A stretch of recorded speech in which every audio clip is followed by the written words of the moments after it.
Olá, você que está aqui mais uma vez, mais um dia prestigiando a gente, assistindo a esses vídeos que a gente tem publicado diariamente num projeto de compartilhar conteúdo todos os dias ao longo de um ano. Eu quero repartir com você mais um trecho do curso Gestão Tributária de Contratos e Convênios, em que a gente aborda as principais retenções e encargos incidentes na contratação de pessoas físicas e jurídicas, e esse trecho do curso foi gravado lá em Belém do Pará, onde a gente mais uma vez realizou uma turma, agora em setembro de 2019.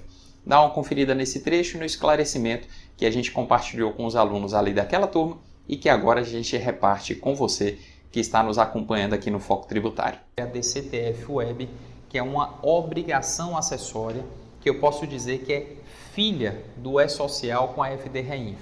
Ela decorre dessas outras duas obrigações.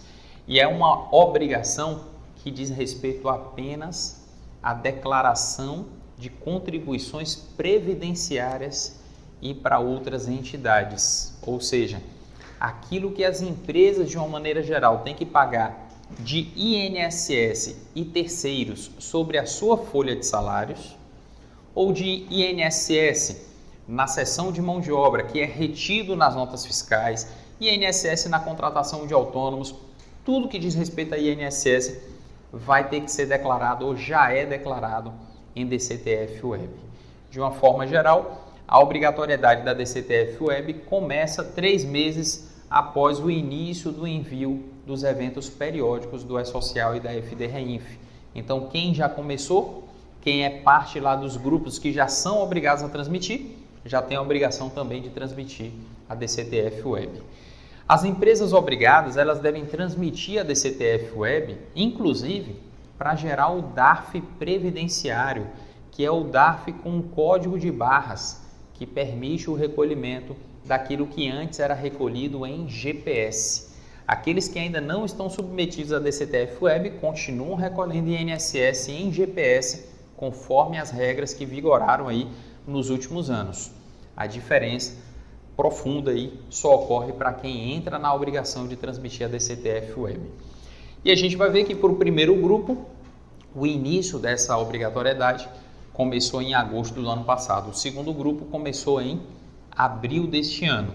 E a DCTF Web não é um programa que a gente baixa, instala no computador e depois de instalar vai lá, abre e preenche. Não. A DCTF Web ela é acessada através do portal ECAC, aquele portal da Receita Federal que o contribuinte acessa a vida dele ali através do certificado digital. E quando ele entra lá no ECAC e ele vai lá em DCTF Web, ele vai ver que já aparece uma DCTF Web em andamento. E essa DCTF Web em andamento, ela é criada pelo próprio sistema da Receita Federal logo após a transmissão do E-Social e da FD-REINF. Ou seja, as informações da DCTF Web, elas não são inseridas pelo contribuinte. Ele vai entrar lá no ambiente web do portal ECAC, vai acessar a DCTF Web em andamento e vai ver que as informações apareceram ali como uma mágica.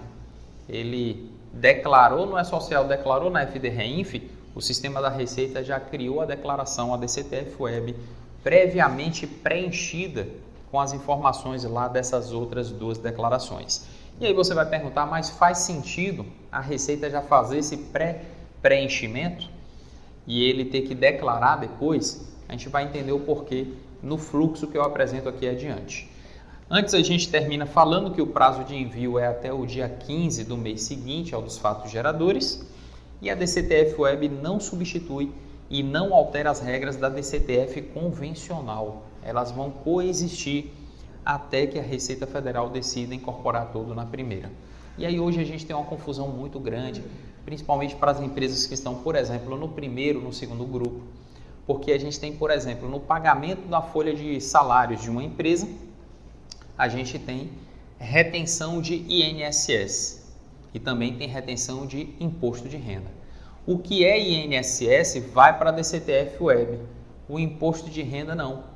Eu retenho na fonte e eu informo na DCTF convencional.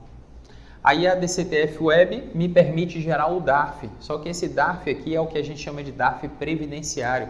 É semelhante ao DARF do E-Social, para aqueles que já lidam com o E-Social de empregada doméstica. Então o DARF previdenciário tem um código de barras que vincula aquele recolhimento ao que foi declarado. O DARF do imposto de renda não. Eu retenho o IR e preencho o DARF daquele mesmo jeito que eu preencho ao longo desses últimos anos aí, colocando ali o código de recolhimento, o período de apuração, mas sem vincular aquilo a uma declaração específica. Aí o que eu retenho de imposto de renda na folha, recolho em DARF, informo na DCTF convencional e só vou detalhar para a Receita Federal no ano que vem, na DIF, na declaração de imposto de renda na fonte. Então a gente está tendo muita confusão em torno do que se faz em relação a cada tributo, porque a gente está nessa fase de transição. Mas no futuro a gente vislumbra que a Receita deve migrar tudo para a DCTF Web. Isso é o que há de mais provável, embora não haja data prevista para isso acontecer. Eu quero agradecer mais uma vez pela sua audiência, lembrar que amanhã a gente está aqui novamente com mais conteúdo, compartilhando conhecimento com você para agregar mais valor para a sua carreira. Não deixe de nos retribuir curtindo, comentando e compartilhando em cada vídeo. Um forte abraço e até amanhã.